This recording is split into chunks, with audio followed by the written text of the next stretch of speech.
স্ত্রী ও স্ত্রীর প্রাক্তন স্বামীর হাতে নিজের পুরুষাঙ্গ হারিয়েছিল শাকিল ব্যাপারী উর্ফে জুনিয়র শাকিব খান, যে খবরটা ইতিমধ্যে আলোড়ন সৃষ্টি করেছে নেট দুনিয়ায়।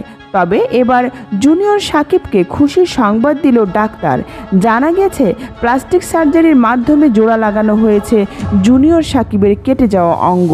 তবে আগামী 3 মাসের মধ্যে যদি অঙ্গটি জোড়া না লাগে তাহলে বিকলাঙ্গ হয়েই থাকতে হবে জুনিয়র শাকিবকে। যদিও শাকিবকে আশার আলো দেখাচ্ছে ডাক্তাররা। এদিকে স্বামীর উপর এমন পাশবিকতা দেখানো শিখা খানকে গ্রেফতার করেছে পুলিশ। জানা যায় এর আগে শিখার দেওয়া মামলায় কারাগারেও গিয়েছিল জুনিয়র শাকিব। সুতরাং তাদের দাম্পত্য কলহ 2-1 দিনের নয়।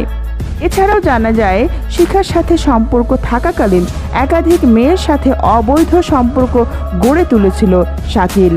এমনকি নিজের সৎ মেয়ের দিকে কুনজর দেওয়ার অভিযোগ উঠেছে জুনিয়র শাকিব খানের উপর, যার জন্য ক্ষিপ্ত হয়ে শিখা ও তার আগের স্বামী মিলে জুনিয়র শাকিবের সাথে এই অমানবিক কাজটি ঘটিয়েছে। এছাড়াও জানা যায় ঘটনার দিন রাতে স্ত্রী শিখার প্ররোচনায় নেশা করে শাকিল।